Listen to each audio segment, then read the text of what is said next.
பிஸ்மில்லாஹிர்ரஹ்மானிர்ரஹீம். இன்னைக்கு நம்ம பார்க்கணும். அஸ்ஸலாமு அலைக்கும் வரஹ்மத்துல்லாஹி வபரகாத்துஹு. இன்னைக்கு நம்ம பார்க்க போற பாடம் வந்து கிரேட் 11ல 7 யூனிட். சரியா? அதாவது 7வது யூனிட் அமிலம், மூலம், காரம். சரியா? அதுதான் இன்னைக்கு பார்க்க போறோம். நான் இடையில இன்னொரு சொல்லிக்கிறேன் என்னன்னா, இது வந்து என்ன தியரி கிளாஸ் இல்ல. இது வந்து என்ன நம்ம எக்ஸாம், அதாவது 25ல வந்து எக்ஸாம் எழுதுற பிள்ளைகளுக்காக வந்து என்னன்னா ரிவிஷன் மாதிரி செஞ்சுட்டு போறோம். சரியா? செஞ்சுட்டு போகல. இப்போ நான் குந்தி ஃபுல் தியரின்னு சொல்லிட்டு இருந்தேன்னா டைம் போகும். அது உங்களுக்கு யூஸ்ஃபுல்லா அமையாது. சரியா? ஏன்டா நீங்க இந்த டைம்ல நீங்க எல்லாம் படிச்சு மேலதிகமாக உங்களுக்கு நான் என்ன செய்றேன்னா இந்த தூசி தட்டுற வேலையை தான் நான் செய்றேன். சரியா? ஆகவே நம்ம என்ன செய்வோம், இப்போ 7வது யூனிட்டுக்குள்ள போவோம். சரியா? அன்றாட வாழ்க்கையில வந்து என்ன செய்யறோம், நிறைய அமிலங்களை பயன்படுத்துறோம். அதே மாதிரி மூலம், அதாவது காரம். சரியா? காரங்களை பயன்படுத்துறோம். அதே மாதிரி உப்புகளையும் பயன்படுத்துறோம்.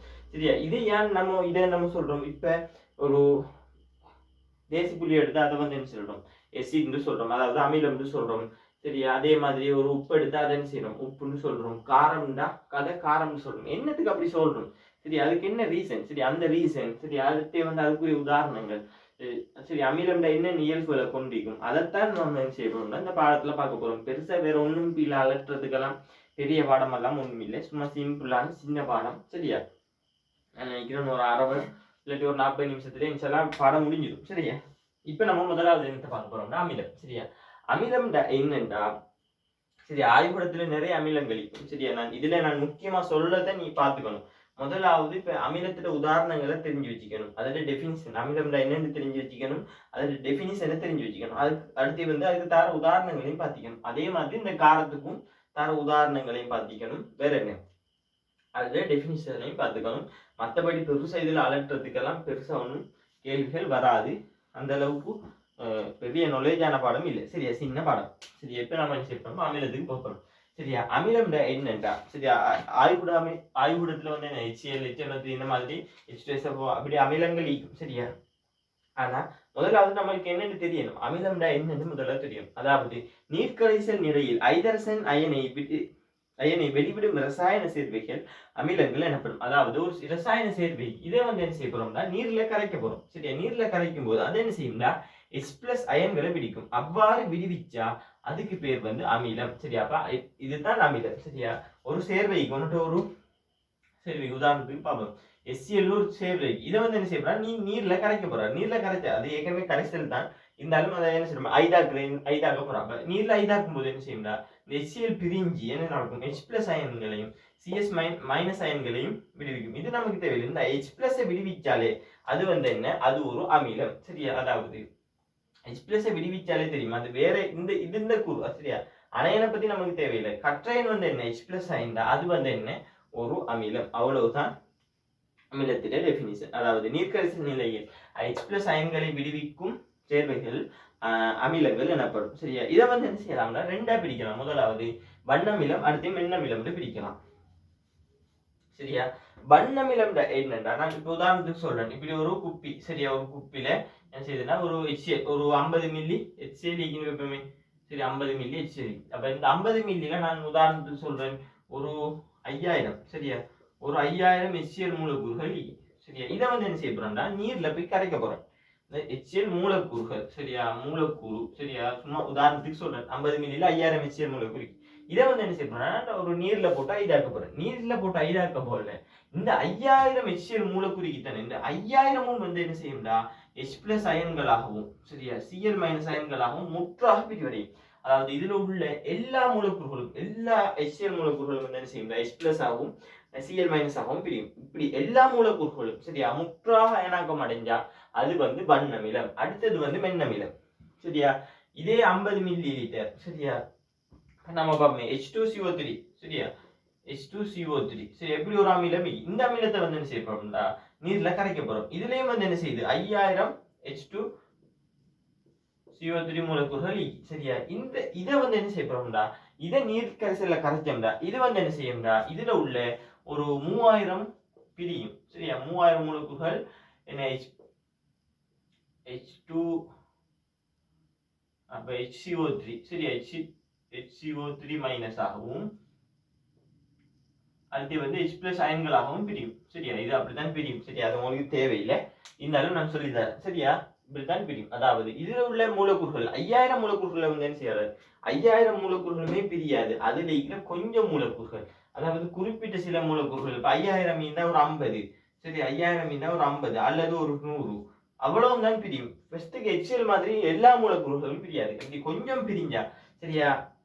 அந்த நீர்க்கரசல் நிலையில் பகுதியாக அயனாக்கம் அடைந்த H+ அயன்களை விடுவிக்கும் அமிலம் மென்னமிலமாகும். அதாவது கொஞ்சமா தான் பிரிவடையும் சரியா, கொஞ்சமா தான் H+ விடுவிக்கும். இவ்வாறான அமிலங்கள் வந்து என்ன, மென்னமிலம் சரியா. இதுல நீ வந்து என்ன முக்கியமா பார்க்கணும்னா, மென்னமிலங்களுக்குரிய உதாரணமும் வண்ணமிலங்களுக்குரிய உதாரணங்களையும் வந்து என்ன செஞ்சுக்கோன்னா நீ லைட்டா பார்த்து வச்சுக்கோ, இல்லாட்டி பாடமாக்கி வச்சுக்கோ சரியா.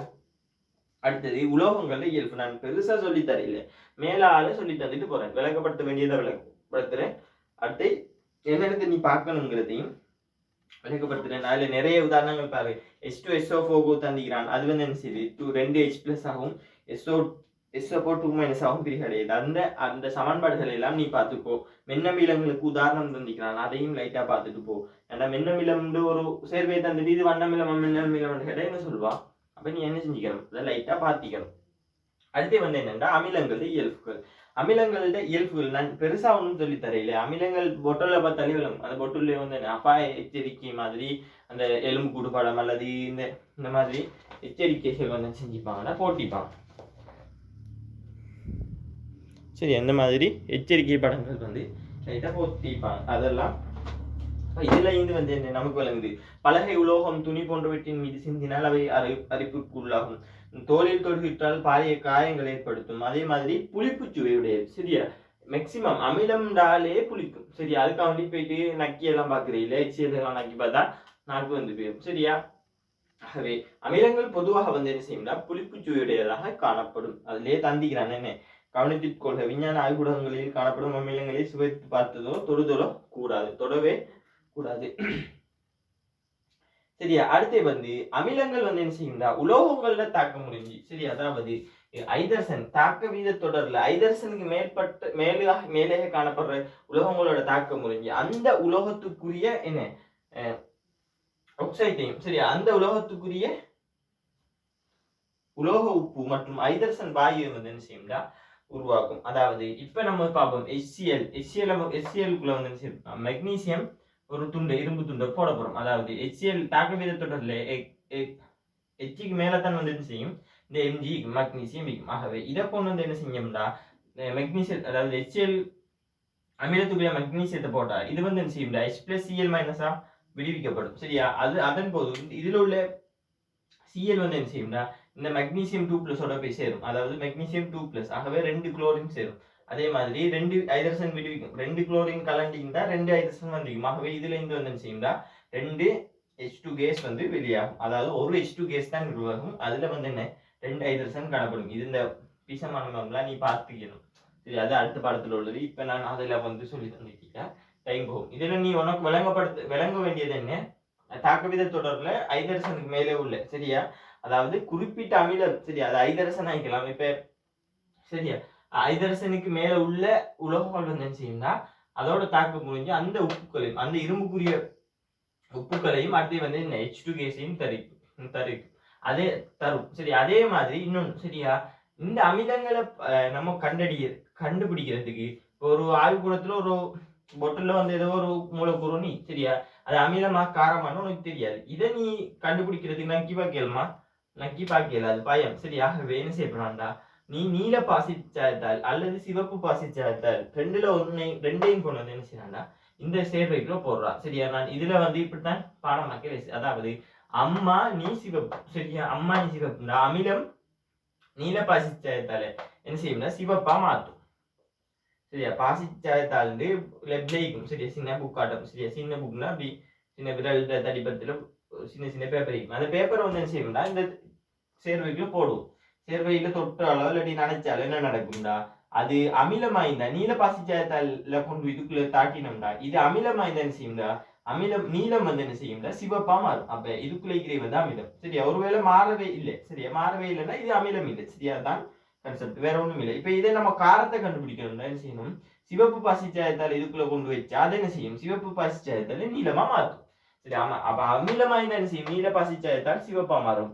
இப்ப காரமா இருந்தா சிவப்பு பாசிச்சாயத்தால் நீளமாக மாறும். அவ்வளவுதான் இதுல பார்க்க வேண்டியது. அடுத்து வந்து அமிலமும் காரமும் தாக்கம் முடிஞ்சா நடுநிலையாக்கம் நடக்கும். அதை வந்து அந்த தலைப்பு கீழே சொல்லித்தாரேன்.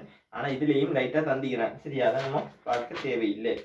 சரியா, அடுத்தே வந்து அமிலங்கள் பயன்படுத்தப்படும் சந்தர்ப்பங்கள். அதை நீ வாசிச்சு நீ தெரிஞ்சுக்கும். சரியா, அந்த இப்ப நான் அதை வாசிச்சுட்டீங்கன்னா டைம் போகும். அடுத்தே வந்து நான் வாசிக்கிறத விட நீ வாசிச்சாதான் உனக்கு என்ன செய்யும், கொஞ்சம் ஞாபகத்துல நிற்கும். இப்ப அமிலங்களோட பயன்பாடு கொஞ்சம் பார்த்துக்கோ. உருக்கு பொருளை வந்து என்ன செய்யும், துருவகற்று நிறைய தந்திக்கிறான். ஹைட்ரோகுளோரிக் அமிலத்தில பயன்பாடு கொஞ்சம் தந்திக்கிறான். சல்பூரிக் அமிலத்தில பயன்பாடு தந்திக்கிறான். அசெட்டிக் அமிலம் வினாகிரி, சரி, அதுல பயன்பாடையும் தந்திக்கிறான். அதெல்லாம் நீ பார்த்துக்கோ.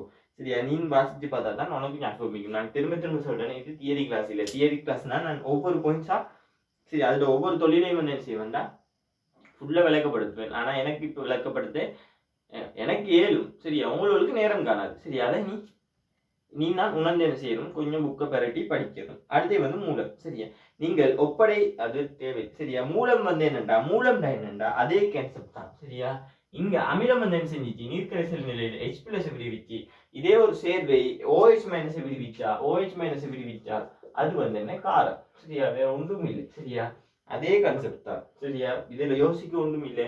இங்க H+ விடுவிச்ச அமிலம், இங்க OH- அதாவது ஒரு சேர்வை OH- விடுவிச்சா அது வந்து என்ன காரம். சரியா, அதே மாதிரி வன்மூலம் வன்காரம். சரியா, மூலமும் காரமும் ஒன்று தான். உங்களோட புக்ல தந்திக்கை மூலம். சரியா, காரம்னு சொல்லல, ஆனா காரம் தான் வளமையா யூஸ் பண்ற வே. சரியா, அதே வன்மூலம் மென்மூலம் அதே கான்செப்ட் தான். நீர்க்கரைசல் நிலையில முற்றாக OH- விடுவிச்சா அது வன்மூலம். அது பகுதி அளவுல நான் சொன்ன மாதிரி 5000த்துல 100 இல்லாட்டி 50 இல்லாட்டி 10 அப்படி விடுவிச்சா அது என்ன மென்மூலம். சரி, அதாவது மென்மூலம்னா தெரியும். சரியா, பகுதி அளவுல என்ன பிரிகை அடைகிறது வந்து என்ன, பிரிகை அடைஞ்சு OH விடுவிச்சா அது மென்மூலம்.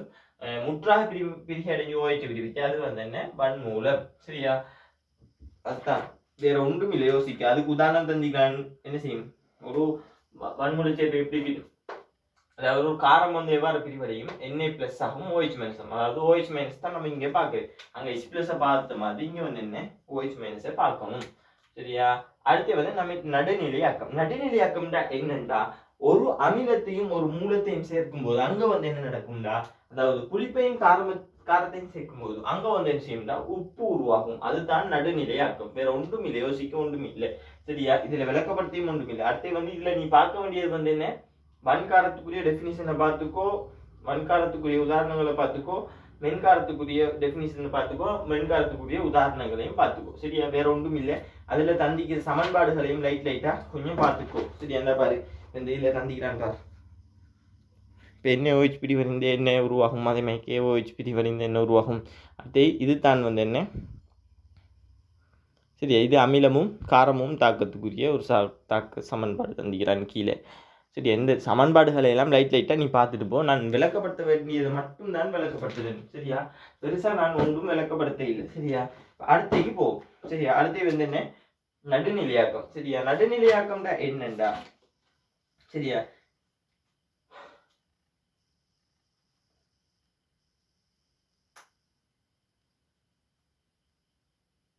நடுநிலையாக்கம் டெஃபினிஷன் தந்தி நானே காணலையே.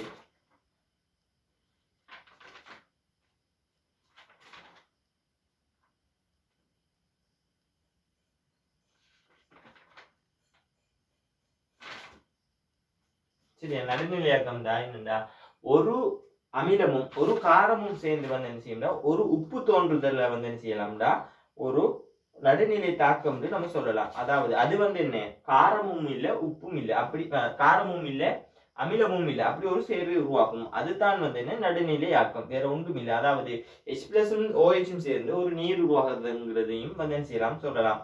உதாரணத்துக்கு தந்திக்கிறாங்க என்ன, HCl NaOH. சரி, HCl வந்து என்ன ஒரு வன் அமிலம்.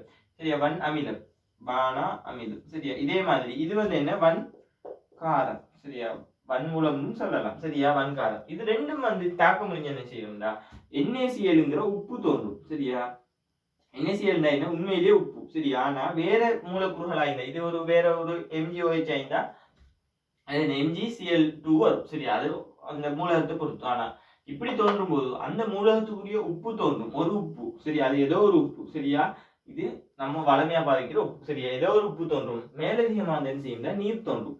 அதாவது இங்க வந்து என்ன நடக்குதுன்னு பாரு சரியா, என்ன நடக்குதுன்னு நீ லைட்டா பாரு. இந்த எண்ணெயும் சரியா, இந்த எண்ணெயும் இந்த சிஎலும் சேருது. ஆகவே மிஞ்சிக்கிறார்கள் யாரு, இந்த ஹெச்சும் இந்த ஓஹெச்சும், ஹெச் பிளஸும் ஓஹெச்சும் சரியா. அப்ப ஹெச் பிளஸும் ஓஹெச்சும் சேர்ந்து என்ன செய்யும், OH மைனஸும் சேர்ந்து ஒரு நீரை உருவாக்கும் சரியா. இதை நம்ம இப்படியும் சொல்லலாம், ஒரு அமிலமும் காரமும் சேர்ந்து ஒரு உப்பு உருவாகிறது என்ன நடுநிலையாக்கும் சொல்லலாம். அல்லது ஹெச் பிளஸும் ஓஹெச்சும் சேர்ந்து ஒரு நீர் உருவாகிறதும் ஒரு நடுநிலை தாக்கம்ங்கிறதையும் நம்ம சொல்லலாம். வேற ஒன்றும் இல்லை சரியா. இதற்கமில அமிலமும் மூலமும் தாக்கம் அடைவதால் அத்திரவங்களின் அமில மூல இயல்பு ரெண்டும் அற்று போகும். அதாவது அமில இயல்பையும் காட்டாது, இந்த சேர்வை வந்து என்ன செய்யாது, அமில இயல்பையும் காட்டாது, மூல இயல்பையும் காட்டாது சரியா. நம்ம என்ன கெஸ்டிக்னா என்ன, கெஸ்டிக்னா என்ன, வயிற்றுக்குள்ள இறைப்பையில வந்து என்ன HCl காணப்படும். HCl கூடினா வந்து என்ன செய்யும்னா இறைப்பையில சுவராடிக்கும் சரியா. சுவராடிக்க போல வந்து என்ன செய்யும்னா ஒரு வருத்தம் சரியா, ஒரு நோய் சரி, நோய் ஒன்றும் வரும் சரியா. அதை வந்து குணமாகிறதுக்கு வந்து என்ன செய்யும்னா நம்ம காரங்களை சாப்பிடுவோம் சரியா. அதாவது மூலத்தை சாப்பிடுவோம், மூலத்தை சாப்பிடக்கூடாது. அதை என்ன செய்யும்னா இப்ப ஜீவனி அது இதெல்லாம் குடிக்கணும், அது வந்து என்ன காரம் சரியா. அப்ப என்ன நடக்கும், அந்த HClோட போயிட்டு இந்த காரங்கள் தாக்க முடிஞ்சு என்ன செய்யும்னா அங்க நடுநிலையாக்கம் அடையும் சரியாகவே. நம்ம இறைப்பை சுவர் வந்து என்ன செய்யுது, அரைப்புகள்ல இருந்து பாதுகாக்கப்படும் சரி. அதுதான் அதை சொல்லிக்கிறார் சரி தானே. இப்ப நடுநிலையாக்கம் பார்த்தோம். அடுத்து வந்து என்ன, pH அளவு திட்டம். pH அளவு திட்டம்டா என்னன்னா சரி, எந்த ஒரு சேர்வை அமிலமா காரமா அல்லது அமிலத்துல வண்ணமிலமா மென்னமிலமாங்கிறத கண்டுபிடிக்கிற ஒரு அளவு திட்டம் சரியா. இது இவ்வளோ அமிலம், சரியான அமிலம், இது கொஞ்சம் அமிலம் அப்படி, அதாவது இது வண்ணமிலம், இது மென்னமிலம், இது வன்காரம் மென்காரம்ங்கிறத ஒரு அளவு திட்டத்தின் அடிப்படையில சொல்றதுக்கு தான் நம்ம வந்து செய்யணும்னா pHங்கிற ஒரு பெருமானத்தை கொண்டு வந்திருக்கணும். அதாவது pH வந்து என்னன்னா 0ல இருந்து 14 வரை வந்து என்ன செய்யும், நம்பரை கொண்டிருக்கும் சரியா. அதுக்கு ஒவ்வொன்றுக்கும் ஒவ்வொரு கலர் இருக்கும். 14ல இருந்து இப்படி நிறைய கலர் இருக்கும் சரியா. புக்ல நான் காட்டுறேன் சரியா, ஒவ்வொரு கலர் இருக்கும் சரியா. இதுல வந்து நடுவுல வந்து என்ன செய்யும்னா 7 இருக்கும் சரியா. 7 இந்த 7 வந்து என்னன்னா நடுநிலை சரியா. இங்க கீழே போக போக வந்து என்ன செய்யும், அமில வலிமை அதிகரிக்கும். அதாவது நான் சுதாரணத்துக்கு சொல்றேன், 1 2 3 4 5 6 7 8 9 10 11 சரியா. இதுல வந்து என்ன, 1 வந்து நல்ல அமிலமாயிருக்கும் சரியா. இது வந்து இதுவும் அமிலம், ஆனா கொஞ்சம் இதை விட கொஞ்சம் அமிலம் சரியா. இதுவும் கொஞ்சம் அமிலம், இது மென்னமிலம், அப்படி கொஞ்சம் அப்படி குறைஞ்சு குறைஞ்சு இது வந்து என்ன செய்யும், ஆகவும் குறைய அமிலம் சரியா, குறைய அமிலம் சரியா. அதாவது இதுதான் வந்து என்ன மேக்சிமம் அமிலமாயிருக்கும் சரியா, நல்ல அமிலமாயிருக்கும். போட்டா வந்து அவ்வளவு மூலக்குழுவும் பிரிஞ்சிடும். இதுவும் போடக்குள்ள எல்லாம் சரியா. அப்ப 1000 போட்டா இது 1000 பிரியும், இது 1000 போட்டா 900 பிரியும், இது 800 பிரியும், இது 500 600 இப்ப 100 பிரியும் சரி. அப்படி சும்மா சொல்றேன் சரியா, ஒரு விளங்குறதுக்காக சொல்றேன். அதாவது இதுதான் மண் அமிலம் சரியா. இப்படி போக போக வந்து என்ன செய்யும், அமிலத்துடைய இயல்பு குறையும். ஆனா இங்கால போக்குள்ள 7 தாண்டும் போது அது வந்து நடுநிலை சரியா. உப்பு தண்ணீர் நீரெல்லாம் வந்து என்ன ஒரு நடுநிலையான இது சரியா. இப்ப வந்து என்ன செய்யுதுன்னா இங்கால 7 தாண்டி போவ இது மென்காரம் சரியா. இது அதை விட கொஞ்சம் காரம் கூடும், இது கொஞ்சம் கூடும், அதே மாதிரி போய் போய் போய் என்ன செய்யறா 14 தான் மேக்சிமம் காரம் சரியா. அதான் இதை வந்து என்ன செய்யலாம், இப்படி ஒரு pH அளவு திட்டம், அதாவது ஒரு சேர்வை வண்ணமிலமா மென்னமிலமா மென்காரமா வன்காரமாங்கிறத பாக்குறது தான் இது சரியா. வேற ஒன்றும் இல்லை சரி தானே. இந்த அளவு திட்டம் வந்து இதை வந்து பாக்குறதுக்கு வந்து நம்ம ஏற்கனவே பார்த்த மாதிரி நீல பாசிச்சாதித்தாள் மாதிரி pH தாள் ஒரு தாளிக்கும் வெள்ளை கலர் கொஞ்சம் மஞ்சள் சேப் மாதிரி அந்த போட்டோ காப்பி அடிக்கும், பழைய போட்டோ காப்பி தாள் மாதிரி சரியா. மஞ்சள் கலர் அந்த குருவான் தாள், பழைய குருவான் தாள் மாதிரி தான் கலர் சரியா. அந்த pH தாளை வந்து என்ன செய்யணும்னா அந்த நம்ம குறிப்பிட்ட சேர்வைக்குள்ள போட்டு பார்க்குறது சரியா. இப்படி ஒரு சேர்வைக்கு அது அமிலமா மூலமா காரமானு நமக்கு தெரியாது சரியா. இந்த pH தாளை வந்து என்ன செய்யணும்னா இந்த சேர்வையில போட்டு பார்க்க போறோம் சரியா. ஒரு சின்ன தாள் சரியா, சின்ன சின்ன பட்டியாட்டம் டேப் மாதிரி சின்ன தாள் நிற்கும். அந்த தாளை வந்து என்ன செய்யணும்னா நீர்ல தொட்டு பார்க்கிறோம் சரி. அதாவது நீர்நிலையில இந்த கரைசல்ல தொட்டு பார்க்கிறோம். அந்த கரைசல் சரியா தொட்டுட்டு அந்த பேப்பர் எடுத்தோம்னா அந்த பேப்பர் இந்த 14 கலர்ல ஒரு கலர் ஆயிக்கும் சரியா. இந்த 14 கலர்ல இது ஆசிரியர் ஒரு கலர் ஆயிக்கும், அது எந்த கலர்னு நமக்கு தெரியாது சரியா. இப்போ நம்ம தொட்டுட்டு பேப்பர் எடுத்தோம்னா ஒரு 2-3 கொஞ்சம் நேரத்தில் வந்து என்ன செய்யணும்னா அந்த பேப்பரை கலர் மாறிடும் சரி. அந்த பேப்பர் கலர் மாறின பேப்பரை நான் உதாரணத்துக்கு சொல்கிறேன், இந்த லைட்டான நீல கலருக்கு மாறி சரியா. அப்போ அந்த நீல கலரை கொண்டு வந்து என்ன செய்யணும்னா நம்ம இப்படி வச்சு பார்க்குறேன் pH அளவு திட்டத்தில் 10 கிட்ட வருது. ஆகவே இது வந்து என்ன ஒரு மென்காரம் நம்ம என்ன செய்யலாம் முடிவெடுக்கலாம். இன்னொருக்கா வந்து என்ன செய்யணும்டா இன்னொரு பிஹெச் தாளை வந்து என்ன செய்யணும் இன்னொரு சேர்வையில் போட்டு பார்க்குறோம். அப்போக்குள்ள என்ன வருதுன்னா நல்ல டார்க் சோப்பு வருது சரியா, ரெட் கலர் மாதிரி வருது. அப்போ இங்கனைக்கு வச்சு பார்க்குறோம் இதோட செட் ஆகுது. ஆகவே அது வந்து என்ன வன் அமிலம் சரியா. இப்படித்தான் வந்து என்ன செய்யறாங்கன்னா பிஹெச் அளவு திட்டத்தை வச்சு அது ஒரு அந்த சேர்வை வன் அமிலமா மென்காரமாங்கிறது வந்து என்ன செய்யலாம் நம்ம புரிஞ்சு கொள்ளலாம் சரியா. அடுத்து வந்து உப்புகளை பற்றி சொல்லிக்கிறாங்க சரியா. வண்ணமிலமும் மென்காரமும் அது உப்புகள் வந்து என்ன செய்யும் அமிலமும் காரமும் சேர்ந்து வரும். அது வெண்ணமிலம் ஆய்ந்தாலும் சரி, வண்ணமிலம் மென்காரம் ஆய்ந்தாலும் சரி, மென்காரம் வண்ணமிலம் ஆய்ந்தாலும் சரி, அல்லது வன்காரம் மென்னமிலம் ஆய்ந்தாலும் சரி, எப்படி தாக்க முடிஞ்சாலும் வந்து என்ன செய்யும்னா ஒரு உப்பு உருவாகும். அதாவது அமிலமும் காரமும் தாக்க முடிஞ்சா அல்லது அமிலமும் மூலமும் தாக்க முடிஞ்சா கட்டாயமும் ஒரு உப்பு உருவாகும். அது வண்ணமிலமா மென்னமிலமா அது வந்து நமக்கு தேவையில்லை சரியா. அந்த சமன்பாடுகள் நிறைய தந்திக்கிறாங்க. வண்ணமிலத்துக்கு உதாரணம் வெண்ணமிலம் வந்து மென்காரத்தோட தாக்க முடிகிறது, மென்காரம் வந்து வண்ணமிலத்தோட தாக்க முடியும், அப்படி நிறைய தந்திக்கிறான். அதெல்லாம் நீ கொஞ்சம் லைட்டா திரட்டி வாசிச்சுட்டு போ. நான் விளங்கப்படுத்த வேண்டியதை சொல்லி தந்துட்டேன். அடுத்து வந்து என்னன்னா சோடியம் உப்புகளோட பயன்பாடு. சோடியம் உப்புட சரியா, சோடியம் குளோரைட்னா உப்பு நம்ம கரி உப்பு, அந்த கரி உப்புட நமக்கு தெரியும் தானே.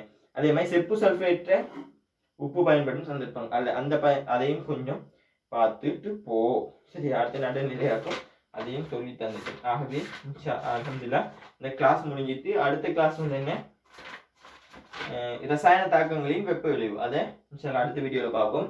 எது சரி டவுட் இருந்தால் வாட்ஸ்அப் நம்பருக்கு மெசேஜ் போடும் 077 87 47 205. என்ன சரி டவுட் இருந்தா வீடியோ இந்த 2-3 நாளைக்குள்ள பார்த்தா வீடியோ போடும் சரியா. இப்போ பழைய வீடியோக்கள் பார்க்குறார்கள் சரியா. இப்போ நான் சொல்றேனே இப்போ நம்ம என்ன செய்யலாம் இப்போ 2025 1ஆம் மாதம் 24 25 தேதி சரியா, பிப்ரவரி 23 சரியா, பிப்ரவரி 23 சரியா. இப்ப நான் சொல்றேன் இன்றைக்கு இப்ப ஒரு 25-28 பாக்குறவங்க டவுட் கேட்டா சொல்லி தருவேன் சரி. இப்ப அடுத்த வருஷம் குந்தி பார்த்துட்டு திருப்பி மெசேஜ் பண்ணி அப்படி டவுட் கேட்டா சொல்லி தர மாட்டேன். 2-3 நாளைக்குள்ள கேட்டா சொல்லி தருவேன் சரியா. அப்ப கிளாஸை முடிப்போம். அஸ்ஸலாமு அலைக்கும் வரஹ்மத்துல்லாஹி வபரகாத்துஹு.